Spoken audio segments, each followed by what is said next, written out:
later. देखो Ranjana, you have to behave yourself. मतलब? मेरे 1000 बार इंसिस्ट करने पर दिनेश यहाँ आ रहा है। तुम कोई ऐसी बात नहीं करोगी जिससे उसे ये पता चले कि तुम्हारे दिल में उसके लिए कोई रंजिश है या कोई गिला है। तो क्या करूं? झूठी हंसी हंसू उसके सामने, और वो चाहे मुझे जली कटी सुनाता रहे, और वो ये इंप्रेशन में रहे कि मैंने उसके सामने शादी का प्रस्ताव इसलिए नहीं रखा क्योंकि मैंने बाद में रियलाइज किया कि एक अपाहिज से शादी करना बेवकूफी है। मैं जानती हूँ रंजना कि उसका अपाहिज होना तो एक तरफ, अगर उसे कोई भयानक से भयानक बीमारी भी हो गई होती तो भी तुम उससे शादी करने से पीछे नहीं हटती। लेकिन उसे ये तो नहीं पता है ना कि तुम्हारा उससे शादी न करने के फैसले के पीछे कितना बड़ा त्याग है। मुझे नहीं पता है कि त्याग क्या होता है, लेकिन हाँ, उससे दोस्ती कायम रखने के लिए मुझे अपने दिल पर पत्थर रखना ही होगा। मुझे जो भी करना पड़ेगा मैं करूंगी। इसके अलावा मेरे पास और चारा भी नहीं है।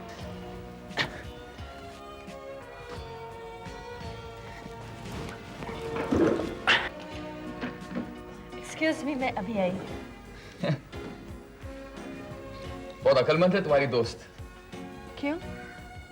जानती है कि जो मैं भी करने वाला हूं वो अकेले में करना ही वाजिब होगा। क्या करने वाले हो तुम? Propose.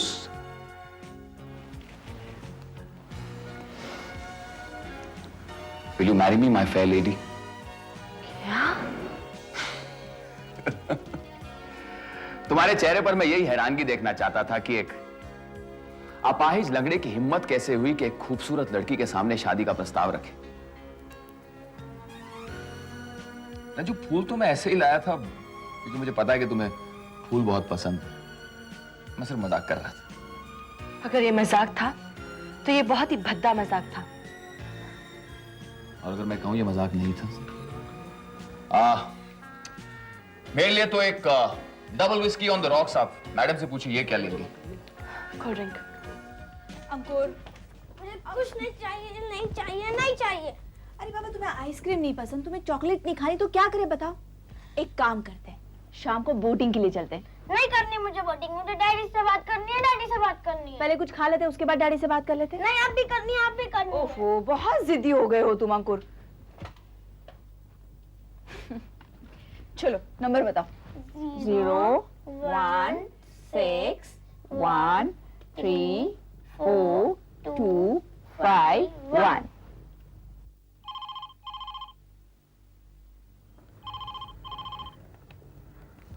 Hello. Hello Atul, Aparna बोल रही हूँ। हाँ बोलो। लो तुम अपने लाडले से बात। पापा, हाउ आर यू बेटे? I hate you, I hate you, I hate you. क्या हुआ बेटे, इस तरह बात क्यों कर रहे हो? क्या हुआ, क्या बात है? पापा, आप आज ही नैनीताल वापस आ जाओ, वरना I never talk to you. अरे क्या कर रहे हो? उफ, तुमने देखा अपने लाडले का गुस्सा? गुस्से के मारे फोन रख रहा था। अपर्णा, उसे समझाओ कि I am not in a condition to come back yet. Raju ठीक तो है? ठीक क्या होंगे, नई नई फिक्र लग जाती है उन्हें। अब कल मुकदमे की तारीख है, लेकिन हम प्राची से ये बात छुपा नहीं पा रहे हैं क्योंकि उन्हें दिलीप पर शक होने लगा है कि बेटा बाप की मर्जी के खिलाफ जा रहा है। ऊपर से रंजना की फिक्र। रंजना, तुमने तो फोन पे कहा था कि वो शादी कर रही है दिनेश से। हाँ अपर्णा, वो बात पुरानी हो गई।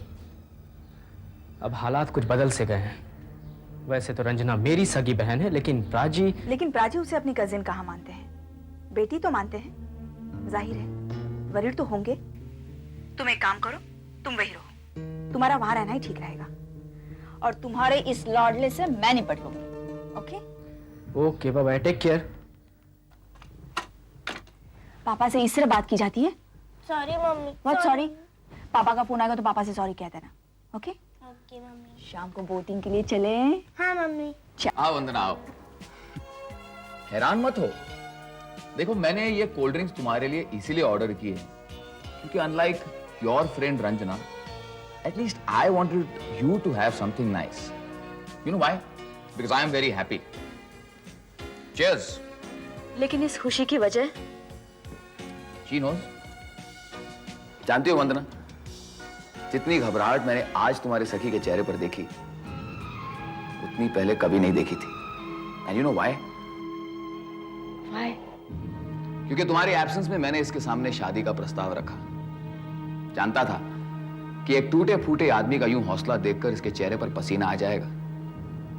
दरअसल वंदना, मैंने यह प्रस्ताव सिर्फ रंजू के चेहरे की घबराहट देखने के लिए रखा था।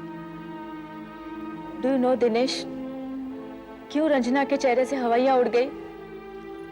डू यू नो, शादी का प्रस्ताव उसकी जबान पर आते आते क्यों रुक गया था? Do you know Dinesh, why? I know,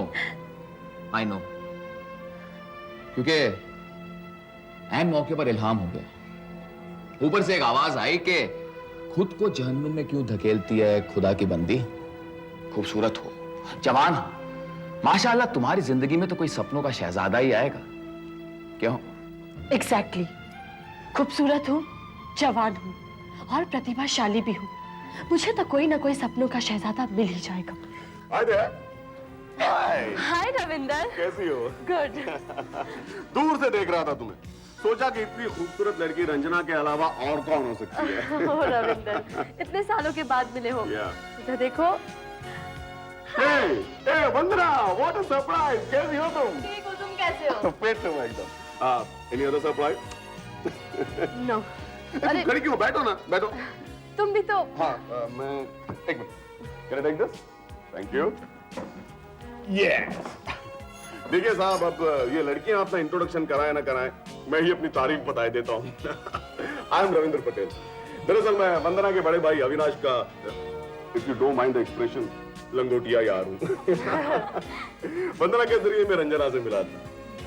अजी मिला क्या था, मोहित हो गया था इस पर। आई मीन इसकी सिंगिंग पर, क्या खूब गाती है ये। Thank you Ravinder. Actually Ravinder, मेरा मतलब है रविंदर जी यूं तो अहमदाबाद के बहुत बड़े इंडस्ट्रियलिस्ट परिवार से ताल्लुक रखते हैं, but his actual interest is into singing. या और आपकी तारीफ? नाम दिनेश है और तारीफ इनकी कीजिए, दे ब्रांड न्यू। अरे साहब, आप तो बहुत खुश मिजाज है ना रंजना? है? तुम्हें क्या हुआ? ओह, आई नो। क्या? ये लोग जो धुन बजा रहे हैं रंजना, उसे सुनकर तुम्हें जरूर वो गाना याद आ गया होगा जो तुम बहुत अच्छा गाती थी, है ना? And do you know Ranjana, actually अभी अभी मैं वहां, सॉरी डियर, हम आपको भूल गए हैं। मिलिए हमारे साहबजादे से। What's his name? श्लोक। Very nice name. Thank you. लेकिन बस अब तो कुछ ही दिन मेरे साथ है। मतलब?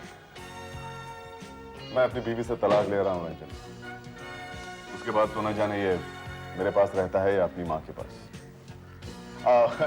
दरअसल आज उसका बर्थडे था ना, तो oh, this calls for a celebration. Waiters, इन महाशय के लिए ढेर सारी ice cream and the best you have.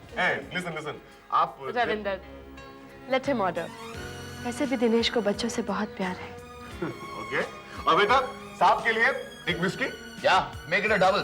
Okay waiter, make it a double. You know Ranjana, यहाँ आने के बाद जब मैंने वो धुन सुनी, उसी वक्त मैंने श्लोक को बताया था कि एक आंटी हुआ करती थी जान पहचान की, जो इस धुन पर बहुत अच्छा गाना गाती थी। बेटे, यही है वो आंटी। हाँ रंजू, सुनाओ ना। या व्हाई नॉट रंजना, प्लीज। लेकिन रंजू, लाओ ना प्लीज। ओके।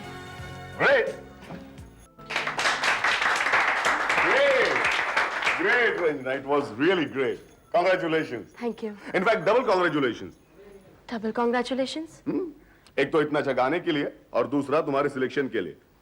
सिलेक्शन?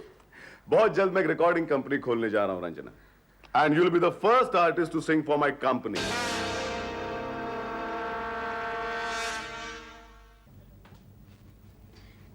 एलो जी।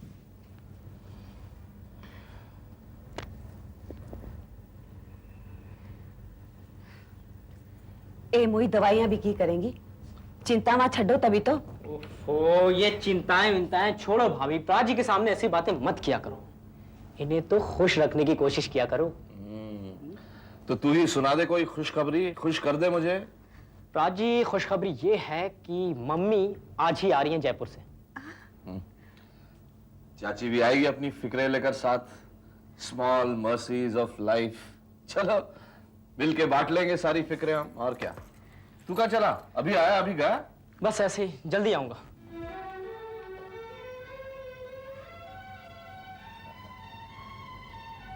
ये बावरा भी अपने दिल की बात कम ही बताता है। खैर, रब भला करे इसका। What the hell, Atul? तुम केस लड़ रहे हो, कोई कबड्डी का खेल या फ्रेंडली मैच नहीं खेल रहे। This is a legal battle. You have to fight tooth and nail with the opposing party. लेकिन अपोजिंग पार्टी है कौन? सभी तो अपने ही लोग हैं। Very good, Atul. Why don't you withdraw the case? किस्सा ही खत्म। कल तक इसी केस के लिए तुम्हारी आंखों से अंगारे बरसते थे, और अब निरंजन, प्रिसाइजली तुम चाहती क्या हो? बताओ मुझे क्या करना चाहिए? Be merciless. Expose them fully. और अगर उनके खिलाफ कोई क्रिमिनल प्रोसीडिंग्स भी करनी पड़े तो करो।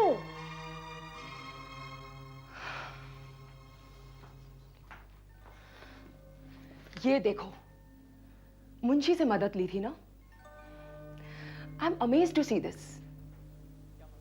क्या मतलब? ये समझकर कि बहुत सटल तरीका इस्तेमाल किया होगा, लेकिन रजिस्टर में एंट्रीज इतनी बेवकूफी से बदल दी गई हैं कि इसे साबित करना मेरे लिए बिल्कुल मुश्किल नहीं होगा।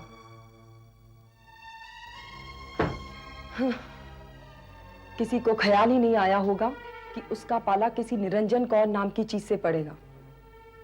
आई can prove it beyond doubt. ये पटवारी Chiranji Lal will go behind bars. That's it.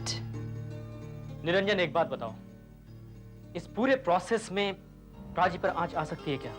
आ सकती है।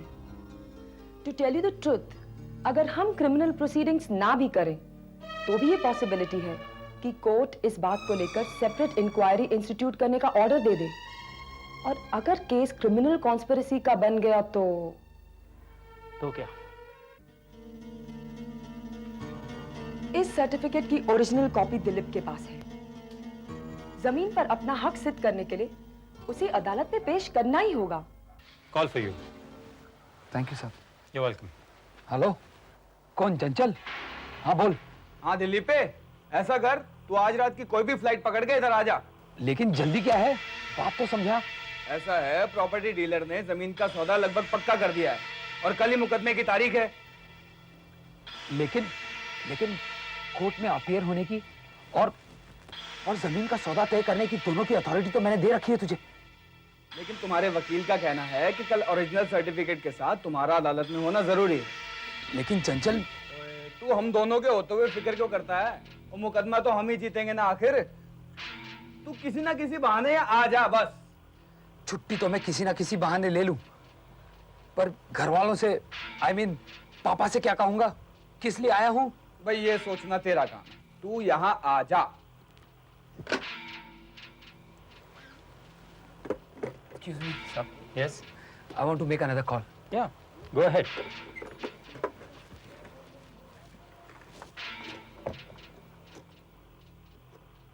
अब तो चिंता छोड़ो प्राची, मम्मी आ रही हैं। रंजना के बारे में भी जो पूछना हो पूछ लेना, और वो दिलीप के बारे में भी जो पूछना होगा पूछ लूंगा। अब उन्हीं से सलाह लूंगा मैं। तू तो इस टॉपिक में एक लफ्ज नहीं बोलता मुझसे। हाँ, मम्मी से ही पूछ लेना। हाँ, मैं कह दूंगी। ठीक है पुत्र, एक खुशखबरी में तेरे बाबूजी ने सुनानी है। मुबारक हो जी, पुत्र आ रहा ਤੁਹਾਡਾ। क्या दिलीप आ रहा है? इतनी जल्दी क्यों? तुसी पूरी तरह ठीक जो नहीं हुए हो जी, छुट्टी मिल रही है इसलिए आ रहा है। नहीं, बात कुछ और है।